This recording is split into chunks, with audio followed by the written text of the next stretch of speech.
1738. Chronique éducation canine avec Michel Lacasse. Oui, c'est l'heure de la chronique éducation canine avec Michel Lacasse. Bonjour Michel. Bonjour. Je vais commencer par te souhaiter bonne année. Mais pareillement, de la santé et du bonheur. En plein ça, des beaux gros pitous qui écoutent. Ben oui, absolument. Hey Michel, des résolutions canines, j'imagine qu'il y en a plusieurs, hein? Ben oui, c'est le début de l'année 2015 et je vais donner comme ça des idées qui sont vraiment très santé pour les chiens et qui nous demandent pas un investissement en temps trop grand. Parce que c'est souvent lorsqu'on doit trop en faire qu'on décide de laisser tomber les résolutions, hein? OK, oui, c'est vrai. Alors, la première des choses, Anne, un petit peu plus d'exercice pour le chien. Et là, je parle de promenade. C'est vraiment pas tout le monde qui prend la peine de sortir son animal à chaque jour et on va jamais assez le dire, là, c'est hyper important. Alors, si on le fait pas, on peut prendre la résolution de le faire. Et si on le fait déjà, on peut augmenter la durée de 10 minutes ou faire une courte promenade de plus par jour si on a un horaire qui nous le permet, évidemment. Ça, c'est excellent pour le chien. On vient répondre à tout plein de ses besoins. Ça vient aussi resserrer notre lien avec lui. Et pour nous, c'est bon pour la santé. Tous les médecins nous le disent. Deuxième résolution que j'ai notée aussi, respecter le rendez-vous annuel chez le vétérinaire. Oui. Ça, je sais qu'on n'a pas toujours le temps, qu'on met souvent le rendez-vous à plus tard. Mais il faut se dire que c'est pas un luxe d'aller chez le vétérinaire une fois par année avec son chien. Ça permet de maintenir à jour les vaccins, ça permet aussi de dépister certaines maladies, puis aussi d'éventuels problèmes de santé. Alors, on prend la peine d'y aller au moins une fois par année pour un examen. Et pendant qu'on est là, on en profite pour demander si la nourriture qu'on donne est encore la bonne. OK. C'est pas le cas. Résolution 2015, on veut que notre chien mange sainement, alors on y va avec ce qui est vraiment recommandé pour son âge et sa condition générale. Ça peut avoir un impact sur sa santé.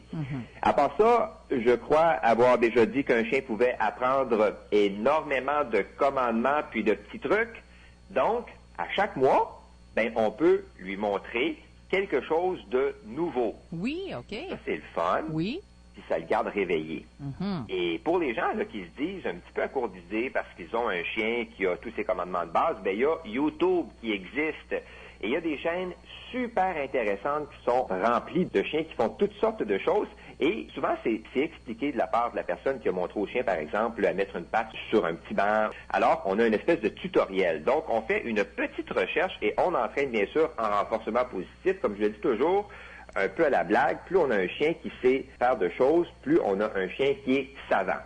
On peut aussi identifier 2 comportements qu'on veut changer chez notre chien et travailler là-dessus. Oui. Si lui saute là, sur la visite, on peut l'entraîner à ne plus sauter. Bon, exactement ce que les miens font, là. Bon, alors, si on a un chien qui monte sur les divans et que ça nous plaît pas, on peut se donner comme but de régler ça en 2015. C'est pas grand-chose, mais on peut en profiter pour se fixer des objectifs puis travailler sur certains comportements qu'on n'aime pas. C'est encourageant lorsqu'une évolution et qu'on atteint nos buts. Il y a aussi le toilettage. Je sais qu'il y a des chiens pour qui c'est un plaisir, mais je sais aussi qu'il y en a d'autres qui aiment moins ça. Donc, on peut prendre la résolution de passer quelques minutes à toiletter son chien à chaque jour. Ça se fait très bien en regardant la télévision le soir. C'est pas long, puis c'est important pour le poil du chien, mais aussi parce que ça nous permet d'observer tout changement corporel ou de pelage là, qui pourrait indiquer un problème de santé. Alors, dépendamment de la race, on donne un coup de brosse à tous les jours, 2 fois par semaine ou 3 fois par semaine. L'important, c'est d'être constant et on en profite aussi pour regarder les griffes, les yeux, les oreilles et les coussinets. Oui. Autre résolution, puis je pense que tu vas l'aimer celle-là, faire du bénévolat auprès d'un organisme qui vient en aide aux animaux. Oui, c'est vrai. Ça, c'est toujours valorisant.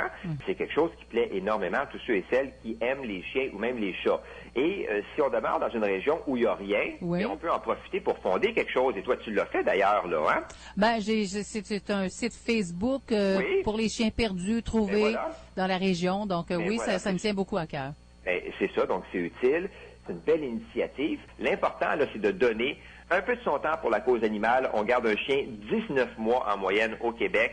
C'est pas normal, les refuges débordent et on a besoin évidemment de bénévoles. Et dernière petite résolution, on s'organise pour jouer avec notre ami canin au moins 15 minutes par jour. Ah oui, puis ils aiment ça. Oh! Ben oui, alors si on a un chien qui aime la balle, on lui lance, si on lui cache la balle et on lui demande de la trouver. Si on a un chien qui aime sauter Et courir, ben, on peut se faire un petit parcours d'agilité derrière la maison. Bref, c'est 15 minutes de plaisir qu'on offre à notre chien et c'est probablement la plus belle démonstration d'affection qu'on peut lui faire. Alors voilà pour les résolutions 2015.